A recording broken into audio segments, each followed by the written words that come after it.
عزیزو، یہاں پر ان بچیوں کے لیے میں کہتا ہوں کہ کچھ ایسے حالات بنائے جائیں گے، شکل و صورت اس پر کبھی مت جانا۔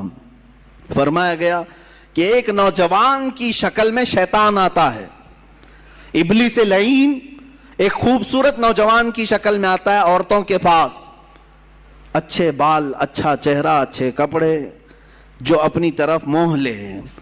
تو لڑکیاں اگر شہوت کے ساتھ اس کی طرف دیکھنے لگ گئیں تو فرمایا گیا النظر سہم من سہام الشیطان، یہ آنکھ جو ہے شیطان کے تیروں میں سے ایک تیر ہے۔ نظر جو پڑتی ہے، شہوت کے ساتھ جو نظر گئی، شیطان وہاں تیر چلا دیتا ہے۔ جو نوجوان تمہیں بھاگ گیا، یہ ضروری نہیں کہ وہ انسان ہی ہے، وہ شیطان بھی ہوتا ہے۔ شیطان کوئی لمبے سینگ والا، بڑی پونچھ والا، پر والا نہیں ہے کہ ایسی شکل میں آئے گا تب تم ڈر کے بھاگو گی۔ شیطان تو ایک اچھے نوجوان کی شکل میں بھی آتا ہے، خوبصورت لڑکوں کی شکل میں آتا ہے، اور مردوں کے پاس خوبصورت لڑکیوں کی شکل میں آتا ہے۔ جب یہ بہک جاتے ہیں، گناہ کر لیتے ہیں، تب چلا جاتا ہے، بھاگ جاتا ہے، اچھے اچھے پرہیزگاروں کی شکل میں آ جاتا ہے اور تمہارے ایمان کا سودا کرنے لگ جاتا ہے۔ میرے عزیزو، بنی اسرائیل کی وہ حکایت مجھے یاد آتی ہے جس میں اس نے ایک بڑے عابد کا تقوی بھسم کر دیا۔ بہت بڑا عابد، نیک، اپنے صومعہ سے نکلتا نہیں تھا۔ صومعہ اس کو کہتے ہیں جہاں عبادت کرنے کی جگہ ہوتی تھی پہلے بنی اسرائیل میں، اس کے باہر وہ کبھی نہیں نکلتا تھا۔ 4 بھائی تھے، ایک بہن تھی قریب میں، وہ چاروں بھائی تجارت کے لیے جا رہے تھے، بہن اکیلی گھر میں تھی۔ کہا کس کے حوالے کر کے جائیں گے؟ تو اس عابد، اس پرہیزگار شخص کے پاس آئے چاروں بھائی، کہا ہم اپنی بہن کو چھوڑ جا رہے ہیں، آپ صرف خیال رکھنا، آپ نظر رکھنا۔ اس نے کہا ہاں ٹھیک ہے، وہ چلے گئے۔ نظر رکھنے والا عابد نکلتا نہیں تھا۔ ایک دن ایک بزرگ آئے، وہ بزرگ یہی ابلیس لعین ہے۔ آ کر کے اس نے دروازے پر کہا کہ تیرے بھروسے ایک نوجوان لڑکی کو چھوڑ گئے ہیں، وہ گھر میں بیچاری اکیلی پک رہی ہوتی ہے اور بہت زیادہ اکتا جاتی ہے، کبھی کبھار بات تو کر لو، سو خیریت تو پوچھو۔ یہ اپنے صومعے کے دروازے تک آیا بس، اور وہاں سے اس کو پکار کر کے کہا، وہ لڑکی اپنے دروازے پر آئی، ایک دوسرے کو دیکھا اور بات چیت کیا، خیر خیریت پوچھا، یہیں تک تھی بات۔ لیکن شیطان یہیں سے اپنے کام شروع کرتا ہے۔ اس کے بعد دوسرے دن یہ عابد اور بات چیت شروع کر دیا۔ یہاں سے یہ سلسلہ اتنا بڑا کہ اس کے اندر عبادتوں کی جو طلب تھی وہ کم ہونے لگی۔ اب یہ اپنے صومعہ سے نکل کر کے اس کے گھر بھی جانے لگا، جا کر کے گھنٹوں بات چیت کرتے رہے۔ وہ وقت بھی آیا جب اس نے اس کے ساتھ زنا بھی کر لیا، اس ایک نوجوان خاتون کے ساتھ، کیونکہ یہ شادی نہیں کرنے والا تھا۔ پوری قوم کے نزدیک یہ نہایت عابد ہے، پرہیزگار ہے، زنا ہو گیا، حمل بھی ٹھہر گیا۔ اب کیا کرے؟ نوجوان لڑکی کے ساتھ ایسے معاملات ہوئے ہیں، ڈرا۔ وہی ابلیس آیا پھر بزرگ کی شکل میں، کہا دیکھو بہت بڑا معاملہ ہو جائے گا، اگر تم یہ معلوم ہو گیا تو پوری قوم تمہارے ساتھ کیا کرے گی؟ کہا کیا کروں؟ کہا اس کا گلا دبا دو، مار دو اور دفن کر دو، گھر میں کسی کو پتہ بھی نہیں چلے گا۔ اس نے قتل کر دیا اس لڑکی کو اور دبا دیا اندر، زمین صاف کر دیا۔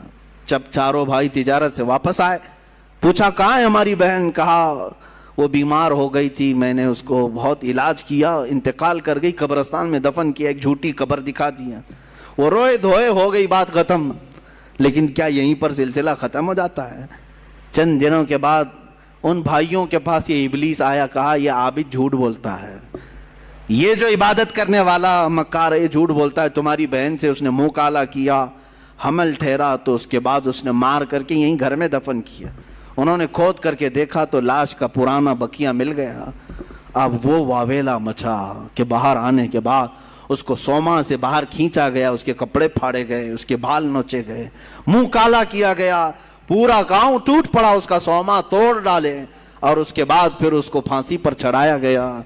پھانسی پر جب چڑھایا گیا تب پھر ابلیس آیا، کہا کہ بہت بری حالت ہو گئی تمہاری، مجھے افسوس ہے، لیکن میں تجھے بچا سکتا ہوں، میں تجھے یہاں سے نکال سکتا ہوں، میرے پاس طاقت ہے۔ کہا کیا کرنا ہوگا بتا دے۔ اس ابلیس نے کہا بس تو یہ کہہ دے کہ تیرے لیے سجدہ جائز ہے، یعنی اپنے لیے کہا کہ تم مجھے یہ سمجھ لے کہ میں آزاد کروں گا تو تم مجھے سجدہ کرے گا. کہا بالکل کروں گا, سجدہ کروں گا. کفر کر دیا. اسی وقت اس کو پھانسی پر چڑھا دیا گیا. شیطان بھاگ گیا. جس کی ابتدا عبادتوں سے شروع ہوئی تھی, انہی نظروں کا دھوکہ تھا کہ کفر پر موت ہو گئی. یہ حکایت بھی موجود ہے. السلام علیکم ناظرین, کیسے ہیں آپ؟ مجھے امید ہے کہ آپ حضرات خیریت و عافیت کے ساتھ ہوں گے. شیطان کس کی بیوی کے ساتھ ہم بستری کرتا ہے, یہ بات سن کر آپ شاید چونک گئے ہوں گے کہ ایسا کیسے ہو سکتا ہے. لیکن میرے بھائی, میں آپ کو بتا دوں کہ شیطان ایسے لوگوں کے بیوی کے ساتھ ہم بستری کرتا ہے. یہ سب سے پہلے اس بیان کو سماعت کیجیے, اس کے بعد ویڈیو کے آخر میں ہم آپ کو اس مسئلے کا پوری وضاحت کر کے بتائیں گے. لیکن اس سے پہلے آپ شیر ہندوستان حضرت علامہ مولانا مفتی سلمان اظہری صاحب قبلہ کی زبانی آپ پہلے ویڈیو کو سماعت کیجیے. میں ان بچیوں سے بھی کہتا ہوں کہ تم اچھے گھروں کی ہوں گی, اچھے خاندانوں کی ہوگی. بہت ساری لڑکیاں یہ دلیل دینے لگ جاتی ہیں کہ ہم ان کو صحیح راستے پر لے کے آ جائیں گی, وہ مسلمان بن جائیں گے, فلاح ہو جائیں گے. تبلیغ کا اتنا ہی شوق ہے تو مجھ سے رابطہ کریں, بہت سارے میدان ہیں, میں بھیجوں گا تبلیغ کے لیے. صرف اور صرف کسی ایک لڑکے پر یہ اس طرح کے حالات, بسا اوقات ہم نے دیکھا ہے کہ تمہارا دین خطرے میں آ گیا اور کفر پر موت ہو گئی, کفر پر موت ہو گئی. ابھی چند مہینے پہلے, 6-7 مہینے پہلے کا ایک واقعہ گردش کر رہا ہے, اخبارات کی سرخی بھی بنا اور بہت سارے سوشل میڈیا پر یہ گردش بھی کرتی رہی بات. مدھیہ پردیش کے کسی علاقے کی ایک نوجوان لڑکی اپنے گھر چھوڑ کر بھاگی تھی اسی طرح سے, اور اس کے گھر گئی, سب کو چھوڑ دیا. 4 مہینے اس کے ساتھ نہیں گزارا. ایک دن اس نے صرف یہ کہا تھا کہ مجھے شام میں گھمانے کیوں نہیں لے جاتے. اسی بات پر جھگڑا شروع ہوا, یہاں تک پہنچا کہ اس غیر مسلم نے اس عورت کو گلا گھونٹ کے مار دیا. لڑکی مسلمان تھی, گھر واپس آ نہیں سکتی تھی, مر گئی. اور رو دھو کر کے گھر والوں نے کہا کہ بیمار ہو گئی تھی, ہم نے وہی واقعہ ہوا. لیکن پولیس کو بعد میں شک ہوا, تفتیش شروع کی, 3rd ڈگری لگایا تو سب بول دیا. کہا کہ ایسا ایسا ہوا تھا اور میں نے مار دیا ہے, میں نے مار دیا ہے. عزیزان گرامی, پوسٹ مارٹم آنے کے بعد پتہ چلا 2 مہینے کے بعد کہ اس لڑکی کو انہوں نے اس طرح سے مار دیا تھا. میں ان بچیوں سے کہتا ہوں جو اپنے گھروں کی عزت کو لے کر کے نکل جاتی ہیں. آج میں اسی بات کی طرف آنا چاہتا تھا. آؤ تمہیں میں مثالی خواتین کی وہ زندگیاں بتاؤں جن کے اوپر مکہ والوں نے تو میرے بھائی, آپ نے پورا ویڈیو دیکھا. شیطان کس کی بیوی کے ساتھ ہم بستری کرتا ہے؟ شیطان اس کی بیوی کے ساتھ ہم بستری کرتا ہے جو ہم بستری کرنے سے پہلے دعا نہیں پڑھتا ہے.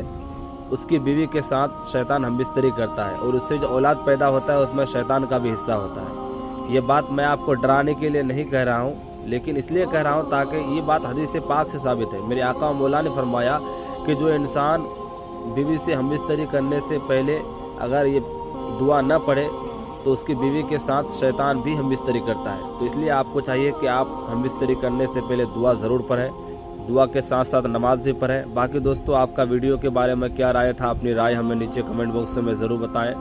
آپ نے مجھ سے بڑے عالم دین حضور شیر ہندوستان حضرت علامہ مولانا مفتی سلمان اظہری صاحب قبلہ کی زبان آپ نے شروع سے لے کر آخر تک پورے بیانات کو بغور سنا. لیکن یہ بات میں نے آپ کو اس لیے بتا دیا کیونکہ میرے بھائی یہ مسئلہ بہت ضروری ہے. آج کل جو سماج میں جو بے حیائی پھیل رہی ہے, عالم دین کی عزت نہ ہونا, بڑے بوڑھوں کا عزت نہ ہونا, اس میں بہت زیادہ کردار شیطان کا بھی ہے. یہ آپ حضرات کو چاہیے کہ آپ حضرات جب بھی ہم بستری کریں تو اس سے پہلے دعا ضرور پڑھیں. باقی آپ کا ویڈیو کے بارے میں کیا رائے تھا؟ اپنی رائے ہمیں نیچے کمنٹ باکس میں ضرور بتانا. ویڈیو اگر آپ کو پسند آیا ہو تو ویڈیو کو لائک اور چینل کو سبسکرائب ضرور کر لیجیے, کیونکہ یہاں پر آپ کو کوئی لفاظی نہیں ہوتی ہے, یہاں پر دین دنیا کی بات ہوتی ہے. اس لیے آپ اس چینل کو سبسکرائب ضرور کر لیجیے. ہم ملتے ہیں پھر کسی نئے ویڈیوز کے ساتھ. تب تک کے لیے اپنا اور اپنوں کا بہت زیادہ خیال رکھیں.